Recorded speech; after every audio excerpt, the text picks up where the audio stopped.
Dunyo har kuni o'zgarmoqda.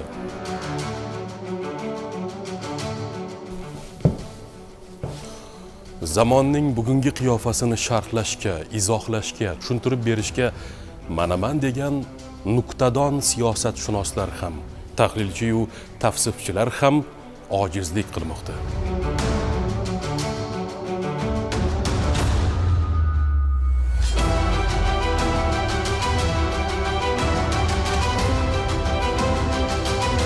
Siyosiy, diniy, irqiy, xullas, mohiyatan turli talotumlar nafaqat insoniyat oromu xotirjamligini o'g'irlagan, balki uning tafakkurini ham o'zga o'zanlarga solmoqda.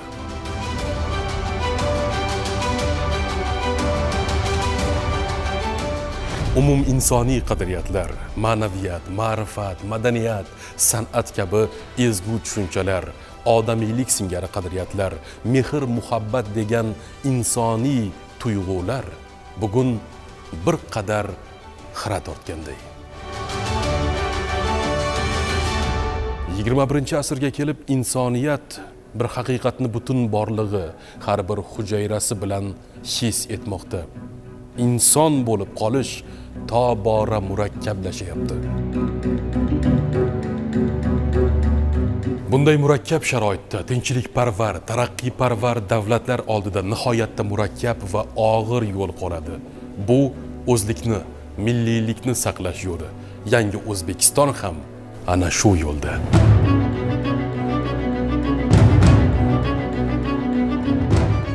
Biz bugungi keskin sharoitda g'oyaviy mafkura sohasida raqobatga tayyormiz? Yosh avlodimiz tarbiyasi murakkab zamon talablariga javob beryaptimi degan savol ko'ndalang turibdi. Agar biz bu yorug' dunyoda O'zbekiston degan nom bilan yashab qolishni istaydigan bo'lsak, bu savollarga bugun javob topishimiz va ularni hal etish bo'yicha amaliy harakatlarni aynan bugun boshlashimiz zarur. Ertaga kech bo'ladi. Davlatimiz rahbarining 2023-yil 22-dekabr kuni Ma'naviyat va ma'rifat kengashining kengaytirilgan yig'ilishida kuyunib aytgan bu so'zlari barchamizni sergaklikka, safarbarlikka chorladi. Shu millat, shu mamlakat taqdiriga daxldorman degan har bir kishini teran o'ylashga majbur qiladigan bu so'zlar yana bir haqiqatni yodimizga soldi. Tarbiya biz uchun yo hayot, yo mamot, yo najot, yo halokat, yo saodat, yo falokat masalasidir. Abdulla Avloniy. Bu yig'ilishda bilasizmi, hamma ziyolilar, hamma ma'naviyat, madaniyat, san'at sohasi vakillari qatnashdi. Va bu yig'ilishda hurmatli prezidentimiz kelajakda nima ishlar qilishimiz to'g'risida oddiy misol aytganda yo'l xaritamizni belgilab berdi. Bugun eng asosiy g'oyalarimizdan biri bu ma'rifatli jamiyat qurish.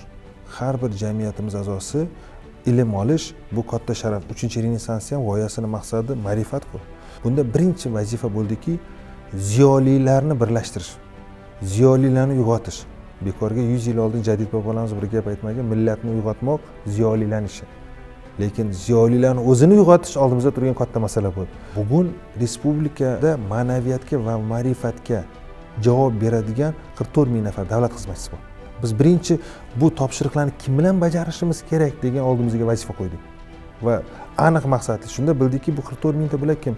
14 mingta maktab direktor o'rinbosarlari ma'naviy ma'rifiy ishlar bo'yicha.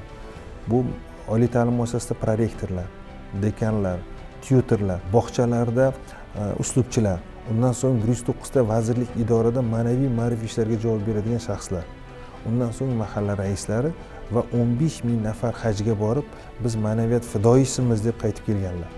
Harbiy o'quv yurtlari, Temurbeklar maktabi, Jaloliddin Manguberdi akademik litseyi, umumta'lim maktablaridagi vatan tayanchi dasturi o'quvchilari hamda muddatli harbiy xizmatni o'tayotgan oddiy askarlar uchun o'quv qo'llanma sifatida 3000 nusxada Men ham harbiy bo'laman kitob albomi chop etildi. Tarixdan ma'lum vatan va xalq taqdiriga nisbatan tahdidlar kuchaygan vaziyatda aynan millat fidoyilari, o'yg'oq qalbli ziyolilar, shoir va adiblar, san'at namoyandalari, ma'naviyat va ma'rifat sohasi xodimlari jasorat bilan maydonga chiqqanlar. Mamlakatimiz o'z taraqqiyotining yangi yuksak bosqichiga kirayotgan hozirgi paytda bizga jadid bobolarimiz kabi g'arb ilm fani yutuqlari bilan birga milliy qadriyatlar ruhida tarbiya topgan yetuk kadrlar suv bilan havodek zarur. Lekin ularni kim tarbiyalaydi? Albatta o'zimiz tariq saboqlari, zamon talablari asosida tarbiyalashimiz zarur. Metodik ta'minot qilib berdik, ya'ni kitob, qo'lyozma, gazeta, jurnallar. Mana oddiy misol Jadid gazetasi. Bugungi kunda Jadid gazetasi har bir ziyoliga yetib boradigan gazetaga aylandi. Bugun har bir ziyoli juma kuni Jadid gazetasini o'qiydi. Nima uchun? Chunki u yerda faqatgina jadid bobolarimiz xohish istaklari emas, balki bugungi jamiyatdagi muammolar ham ochiq oydin yozilyapti. Ziyolilarning minbariga aylandi. Madaniyat vazirligi bilan biz birgalikda 41 ta teatrga asarlarni buyurtma berdik. Navbatma-navbat davlat xizmatchilaridan tortib oddiy aholigacha grafik qildik. Kinematografiya agentligi bilan katta vazifalar qo'ydik. Birgina misol Bahodir Yalantosh. Amir Bahodir, sizning bu g'alabangiz saltanatimiz qudratini 7 iqlimga ko'z-ko'z etdi. Yurtga g'anim bostirib kelmoqda. Bu halqadan hech kim chiqib ketmasligi kerak.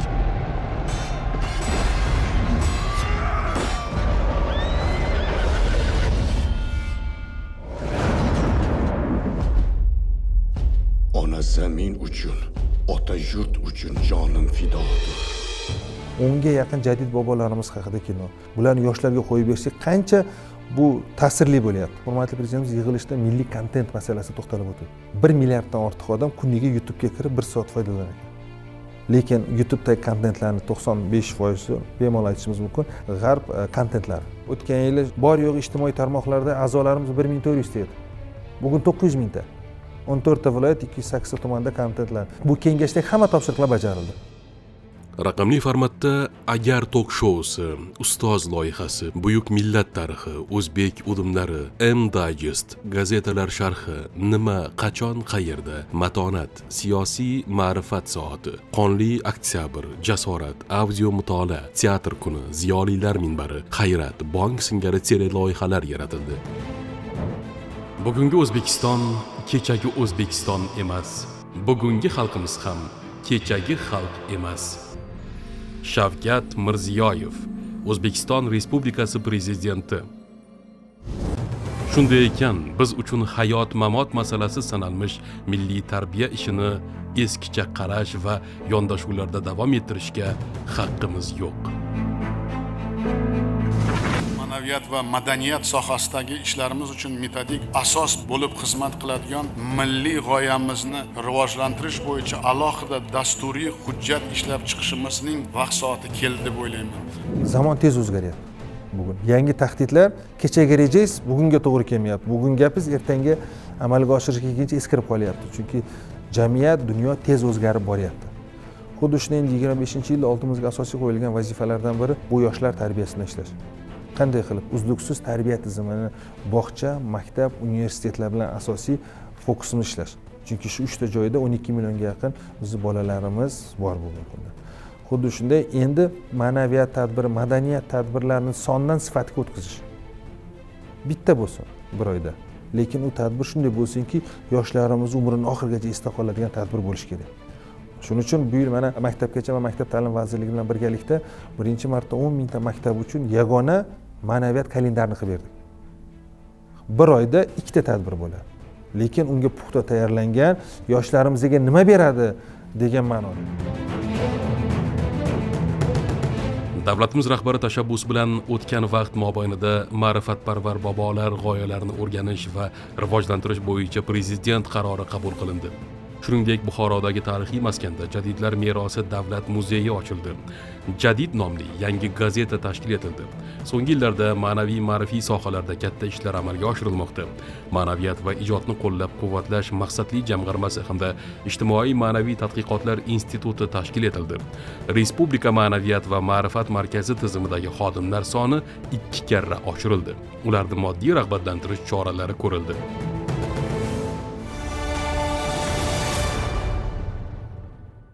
Respublika Ma'naviyat va ma'rifat markazi huzuridagi ijtimoiy ma'naviy tadqiqotlar instituti 3 yil oldin davlatimiz rahbarining tashabbusi bilan jamiyatning ma'naviy hayotini ilmiy asosda tadqiq etish ehtiyoji tufayli tashkil etildi.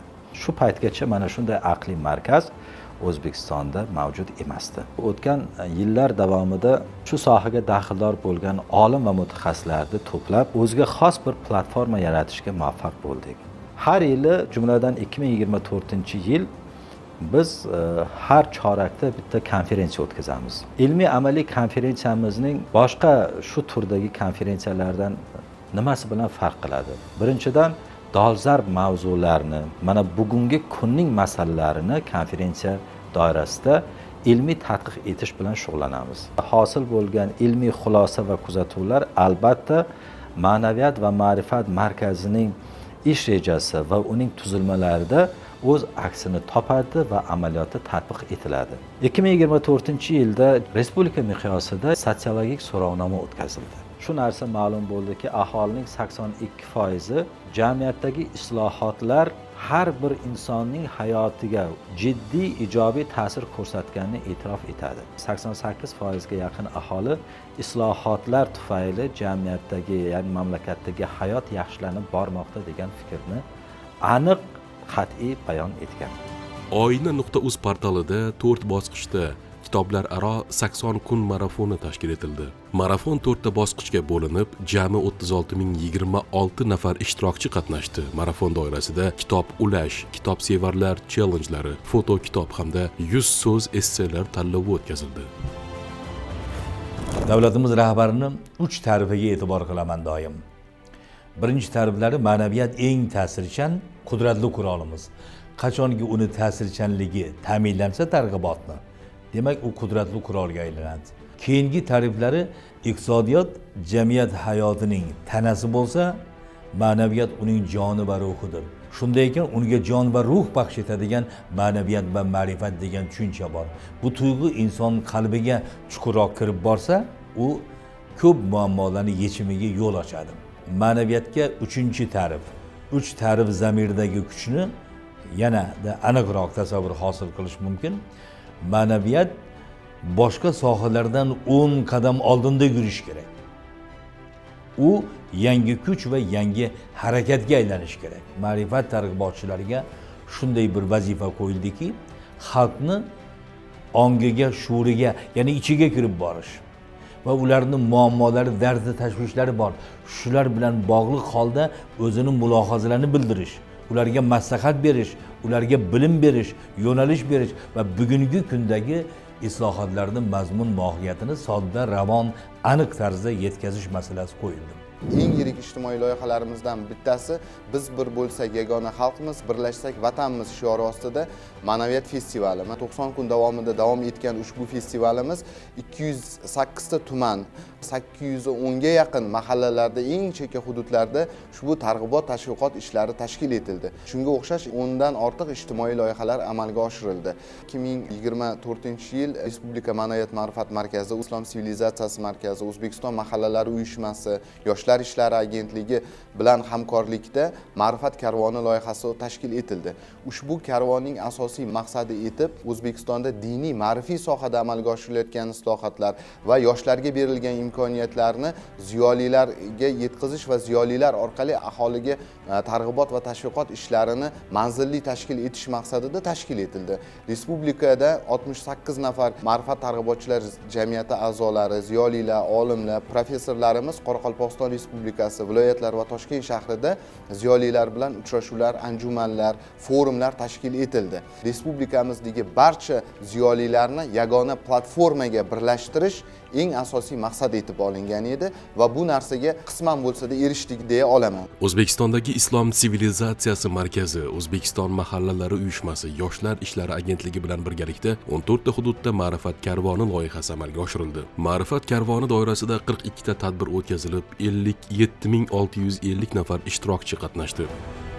Ma'rifat karvoni loyihasini oldingi bir loyihalardan, targ'ibot ishlaridan farqini ko'rar ekanmiz. Biz bu yerda din, ma'naviyat, yoshlar, ta'lim 4 ta masalani bir-biriga uyg'un ravishda olib borsak, biz katta masalalarni yoki katta muammolarni hal qilish kuchiga ega ekanligimizni ko'rsata olish maqsad edi. Barcha ta'lim muassasalarida, xususan jurnalistlar uyushmasi, yozuvchilar uyushmasi, Respublika Ma'naviyat ma'rifat markazi hamkorligida olib borilgan Ma'rifat ulashib loyihasi ham talabalarimizni ma'rifatli, ilmli qilish, ularni ijodga yo'naltirish va shu bilan birgalikda jamoamizda, umuman respublikamizda faoliyat olib borayotgan ijodkor, mehnatkash xalqimizni yoshlarimizga tanitish. Inson qadri, O'zbekiston, Vatanim kabi tushunchalarni yoshlarimizga singdira olsak, ularni qalblarida, tuyg'ularida aynan vatan tuyg'usi yanada jo'shuradi. Bugun men aynan ma'rifat ulashib yo'nalishda olib borilayotgan 3 ta joyga uchrashuvga, ijodiy suhbatlarga borib, hozir men bu yerga kelib o'tiribman. Maktablarga bordik. Mamlakat rahbari, kengash raisining bir gapi bor. Bir necha marotaba urg'u berdi. Kelajagimiz millatni, mamlakatni ertangi kuni bugun maktablarda hal bo'lyapti. Axir masala hal bo'layotgan joyga yozuvchi bormasa, olim bormasa, ijodkor bormasa, o'qituvchini o'zini roli bor. Har bittasi o'zini fanini chuqurlashtirib o'rgatishi kerak. Lekin bugun ijodkorning tili, ijodkorning kuzatuvlari, ijodkorning ijodi oxir oqibatda xalqqa yetib, o'zidan eshitish, o'zidan jonli tarzda tinglash qanaqa effekt beradi? Bugun ma'naviyat boshqa sohalardan 10 qadam oldinda yurishi kerak. Ma'naviyat yangi kuchga, yangi harakatga aylanishi shart. Shavkat Mirziyoyev, O'zbekiston Respublikasi Prezidenti. Davlatimiz rahbarining bu da'vati zamirida hayot haqiqatini, hayot falsafasini ko'ramiz. Jamiyatda nega kitobxonlikni ommalashtirishga jiddiy jahd qilinyapti? Nega teatrga qaytishni, kino san'atini yuksaltirishni istayapmiz? Milliy qadriyatlarimiz, maqom, baxshichilik, hunarmandchilikni rivojlantirish nima uchun kerak bo'lyapti? Bular shunchaki jo'n savollar emas, chunki ularning har birida milliylik ruhi bor. Ular qon-qonimizga singib ketgan. Eng muhimi, biz sanagan bu san'at turlari azaldan tarbiya vositasi bo'lib kelgan. Yana shunday vositaki, ularda ezgulik va umumbashariy tamaddun hodisasi kuylangan, targ'ib qilingan. Bugungi uchrashuvimizning eng katta maqsadi tinch va farovon hayot qurish uchun odamlar qalbida bir-biriga eng katta narsa bir-birimizni hurmat qilishni o'rganishimiz kerak. Ko'proq yaxshilikni da'vat qilishga chorlashimiz kerak. Xalqqa, vatanga mehr, ishonch mustahkam bo'lishi zarur. Agar mana shular bo'lsa, marra bizning qo'limizda bo'ladi. Darhaqiqat prezidentimiz rahnamoligida ma'naviy hayotimizda yangi islohotlar davri boshlandi. Ma'naviyat tom ma'noda yangi harakatga, yangi kuchga aylanib bormoqda. Buni har bir yurtdoshimiz yurak-yurakdan his etmoqda. Chunki biz kechagi xalq emasmiz. Kechagidek yashashni ham istamaymiz. Biz yangi O'zbekistonning yangi islohotlari, yangi g'oyalari, yangi imkoniyatlarga ishongan yangi xalqmiz.